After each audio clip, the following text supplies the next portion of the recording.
Hello friends, स्वागत है आप सबका मेरे चैनल एक नया दिन में।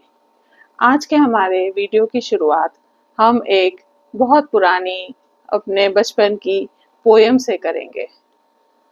Humpty Dumpty sat on a wall. प्यारे हम्टी डम्टी आराम से बैठे हुए थे। अचानक उन्हें एक आघात लगा और हम्टी डम्टी टूटकर बिल्कुल बिखर गए। सारे राजा के आदमी मिलकर भी हमारे प्यारे हम्टी डम्टी को फिर से पहले के जैसा नहीं कर पाए।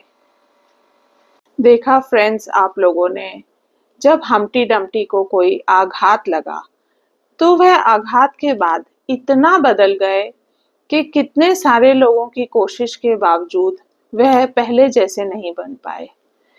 तो यह स्थिति बहुत से सिचुएशंस में जब हमें कोई गंभीर ट्रॉमा हो जाए उसके बाद हो जाती है। ट्रॉमा से हमारा मतलब है कोई गहरा आघात लगना, जैसे कि कोई प्राकृतिक आपदाओं के बाद, कहीं युद्ध के बाद या लंबी गंभीर बीमारियों के बाद। यह जो लंबा आघात हमें लगता है, यह हमारी जो भी पर्सनालिटी है कई बार उसको इतना बदल देता है कि हम वह इंसान ही नहीं रह जाते जो हम पहले थे। और इसे जो सिचुएशन है, ये सिर्फ जो सफरर है, जिन्हें बीमारी है, उनको नहीं, ये उनके आसपास रहने वाले किसी भी व्यक्ति को हो सकता है। उनके घर के मेंबर हो सकते हैं, उनके फ्रेंड्स, उनके कलीग्स या इवन उनके केयर गिवर्स, और हॉस्पिटल का स्टाफ भी इससे अछूता नहीं रहता। इसे कहते हैं post traumatic stress disorder.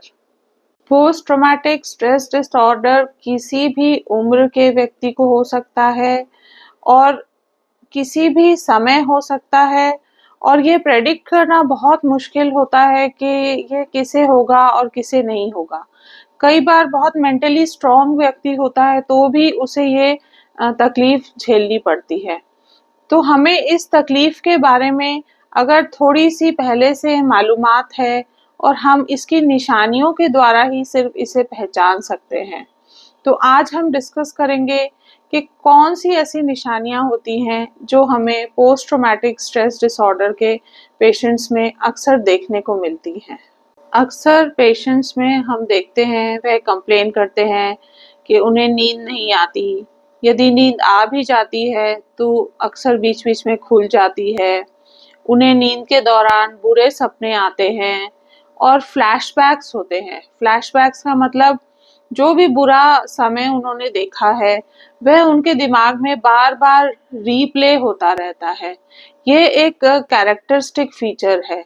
Patient जो है अक्सर आपको ये बताएगा कि जो भी सिचुएशन थी मैं उसे भूल नहीं पा रहा हूँ, वो मेरे दिमाग में उसी तरह बार बार प्ले होती रहती है। मैं कुछ भी काम करता हूँ, पिक्चर भी देखने जाता हूँ, बच्चों के साथ खेल भी रहा होता हूँ, फिर भी मेरे दिमाग में बैक ऑफ द माइंड पे वो जो सिचुएशन वाली जो भी रील है वो एक तरह से बार बार रिप्ले होती ही रहती है।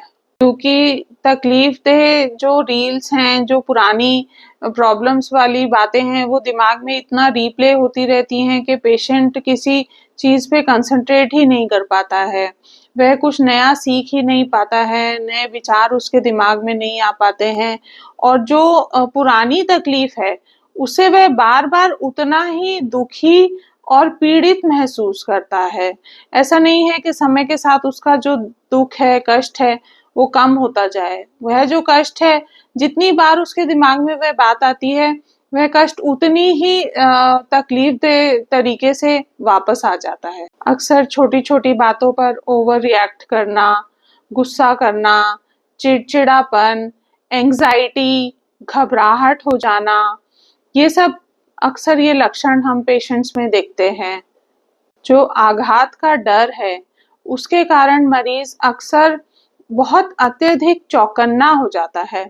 हर चीज़ से डरने लगता है, हर चीज़ से एकदम घबराहट हो जाती है, परेशान होने लगता है, और उसे ये समझ ही नहीं आता है कि वो कितना ओवर रिएक्ट कर रहा है बहुत सी सिचुएशंस। सिर दर्द होना, चक्कर आना, बहुत समय कुछ भी अच्छा नहीं लगना, एक टाइप से सोसाइटी से दूर रहने की इच्छा होना, अपने बारे में और अपने आजू इर्द-गिर्द जो लोग हैं उनके बारे में कोई पॉज़िटिव ख़्याल ना आना, बहुत सारा दिमाग में नेगेटिविटी आ जाना कि मैं अच्छा नहीं हूँ या मेरे आस-पास जो लोग हैं वह अच्छे नहीं हैं, समाज अच्छा नहीं है, दुनिया अच्छी नहीं है। बहुत सी इस तरह की नाराज़गी भरे विचारों से जो मरीज़ है उसका जो मन है वो भर जाता है। अक्सर पोस्ट ट्रॉमेटिक स्ट्रेस डिसऑर्डर एक एक्यूट कंडीशन है, मतलब कुछ समय के लिए रहने वाली स्थिति है, जो करीबन 4 हफ्ते में अपने आप ही ठीक हो जाती है। परंतु 5 से 10% लोगों में यह 1 महीना बीतने के बाद भी ठीक नहीं हो पाती है। तो ऐसे समय में उन्हें मेडिकल हेल्प की और सेल्फ हेल्प की भी ज़रूरत पड़ती है। मेडिकल हेल्प में उन्हें कॉग्निटिव बिहेवियरल थेरेपी दी जाती है, अक्सर साइकियाट्रिस्ट के पास जाकर उनकी साइकोलॉजिकल काउंसलिंग की जाती है, उनके थेरेपी सेशंस होते हैं, जिसमें अक्सर टॉक थेरेपी होती है। कई बार कंट्रोल्ड एनवायरनमेंट में उन्हें उस ट्रॉमा को, उस तकलीफ को दोबारा रिविज़िट करवाया जाता है डॉक्टर के द्वारा कि आप उस ट्रॉमा के बारे में बात करिए, अपने गुस्से के बारे में बताइए और फिर उनको हेल्प किया जाता है कि धीरे-धीरे वह इस स्थिति से बाहर आ सकें। इस तरह की सिचुएशन में ग्रुप थेरेपीज़ भी बहुत कारगर होती हैं, जहाँ पे सिमिलर सिचुएशंस में जिन्होंने इसी तरह की तकलीफ को झेला है, उनके ग्रुप बनाए जाते हैं और उन्हें कंफर्टेबल और अनजजमेंटल, मतलब जहाँ पे कोई उनको क्रिटिसाइज़ ना करे, वहाँ पे उनको अपनी फीलिंग्स को सबको बताने के लिए और सबसे शेयर करने के लिए प्रोत्साहित किया जाता है।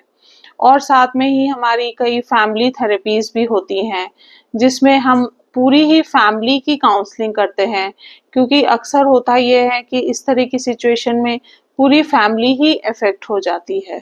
अच्छी बात ये है कि पोस्ट ट्रॉमेटिक स्ट्रेस डिसऑर्डर धीरे-धीरे समय के साथ ठीक हो जाता है, परंतु मेरी कोशिश ये है कि आप लोग इसके लक्षणों को पहचानें और अगर आपको ऐसा महसूस हो रहा है कि कोई आपका अपना इस तरह की तकलीफ से गुज़र रहा है, तो समय पर उसको हेल्प प्रोवाइड करें। क्योंकि कई बार होता ये है कि हमारे यहाँ मेंटल हेल्थ को हम उतनी इम्पोर्टेंस ही नहीं देते और ख़ास तौर से पेशेंट के बारे में तो सब सोचते हैं, परंतु उसके इर्द-गिर्द जो लोग हैं, उनके बारे में हम उतना विचार नहीं करते कि उन पे इस तकलीफ का कैसा असर पड़ा है।